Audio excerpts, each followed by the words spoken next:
Hey, what is up guys, Kevin here with P.O.G bringing you another and the final deck profile in the top 8 for Curseof's Fun for All tournament that was recently held.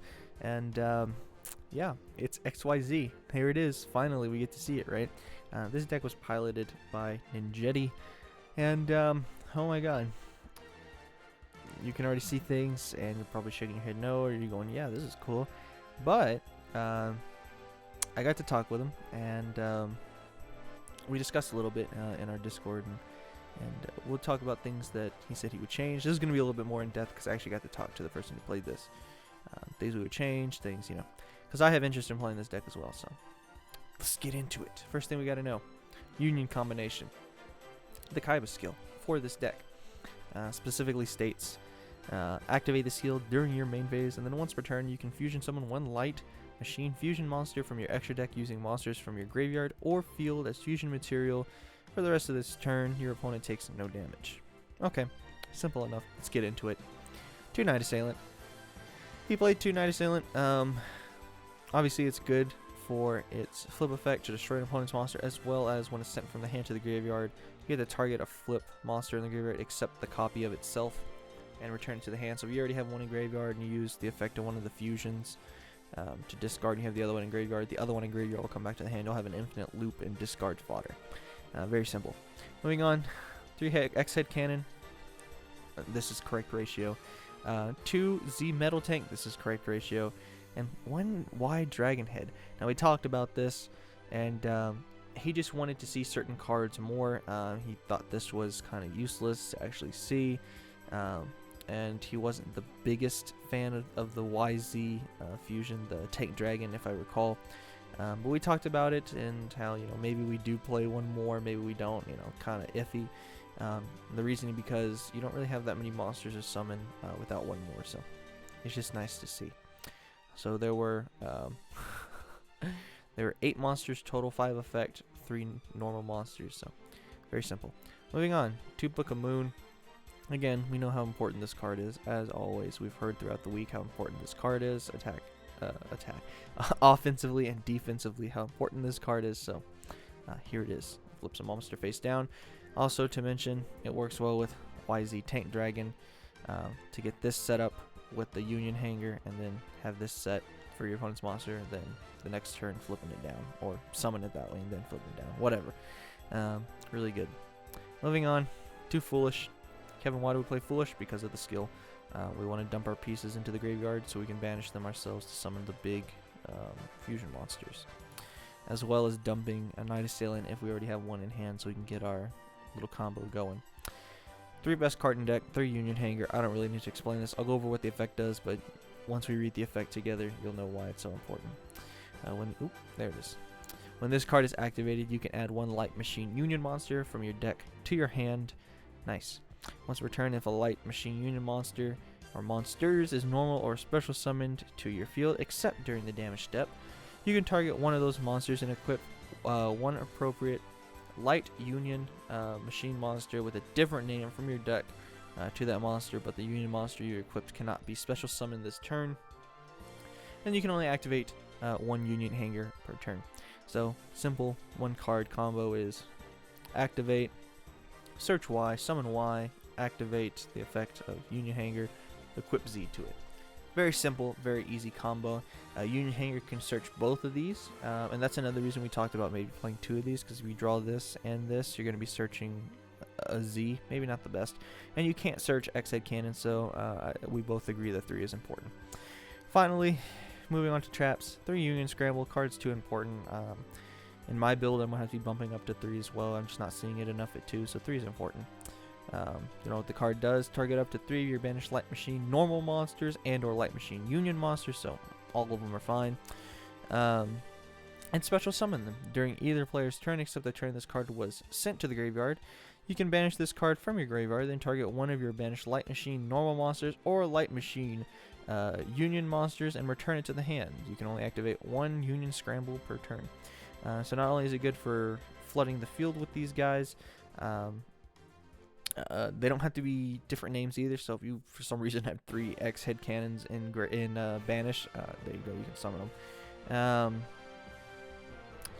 And if there's still one left over, if there's, you know, maybe you summon an X, Y, and a Z, and there's still an X head cannon left in there, the next turn, if you activate this during your opponent's turn, they're in phase.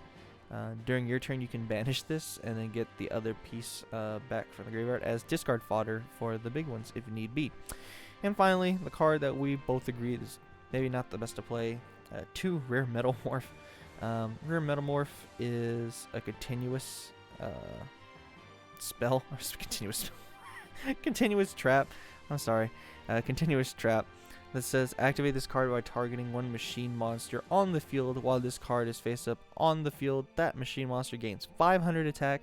Also negate the first spell effect that targets that monster. When that monster leaves the field, destroy this card. It's not that great. You don't want to play defensively. Yeah, the 500 boost is nice, but it's not worth it when we can pop literally everything in game. And I think we both agreed that he decided he might take these out. So, you know, like I said, I'm very against this, but this is what was played. This is the deck profile, right? But yeah, these were probably going to come out. I believe is what he said. He kept it at 20 here. He kept it at 20 because he wanted to see Union Hanger, and I don't blame him. It's an important card. But I think you can bump it over to 22, 23 and still see some relatively good results, especially if you bump up your monster count as well. Take these out, bump up your monster count. I also believe that you should be playing 3 Book of Moon, but that's just me because it's an important card. I also think you should be playing 3 Night Assailant, and I talked to him about this, I believe. Maybe I didn't, I'm not sure, but this is my thought process behind playing 3 of these. People say it would be cloggy. Night Assailant is never not useful. Let me explain. Its flip effect is always good. However, people only play this in here so they can get the infinite discard fodder. The problem is people are playing Kaiku and things like that, so if they banish one of them, you need another one to be able to continue with that loop if you really need it. So that's just some food for thought. Everything else, yeah, I agree with, again, except for 1, 2, 3 things, and then cutting this, obviously. So, yeah. We also play inside now. We play 2 Cosmic Cyclone. It's just good for backward destruction. He played 2 Lost Wind, I guess, for their mirror matches, obviously, and other things. And then Mind Crush. Mind Crush is an interesting card that was played. You declare a card name if it was if that card is in your opponent's hand, they must discard all copies of it. Otherwise, you discard 1 random card. So it's easy to know sometimes what your opponent has in hand, especially if they search or whatever. You know, there's the Mind Crush. So if you see them playing cards like that, you know, obviously you're gonna side it in. Yeah, and then extra deck: 1 Y Dragon Cannon, 2 XYZ Dragon Cannon, 1 XZ Tank Cannon, and 2 YZ Tank Dragon. Let's go over this. We agreed on these ratios for the most part, though he did have qualms about YZ Tank Dragon being maybe not the best, but again, I think if you're playing 3 Book of Moon, it's a pretty good card. We both agree that it's important to play XY Dragon Cannon and XZ Tank Cannon, just because you never know which you're going to have to pop face down on your opponent's spell and trap cards, and if you can't get to the XYZ, so that's important. Same thing with XY Dragon Cannon, especially against the Magnet Warrior matchup now, especially we know they're definitely going to be playing that field spell. We want to get rid of it as quickly as possible, so very important card. We have the options to go into things, but the 2 most important, XYZ Dragon Cannon and YZ Tank Dragon. Moving forward, more things we discussed about is changing this extra deck, or this side deck, and changing it. I think we agree the Lost Wind should stay in. It's such an important card. I personally play Cosmic Cyclone in main. Yeah, I play it in main. Let me see here. Let me make sure my math is right. 20, 21, 22, 23. That replaces that. Yeah. That would be the same deck. But yeah, I think let me do my math again. 3, 6, 8, 10, 13, 15, 18. Well, maybe not. 18, 21, 22, 23. Oh no, that's right. 23. Really important.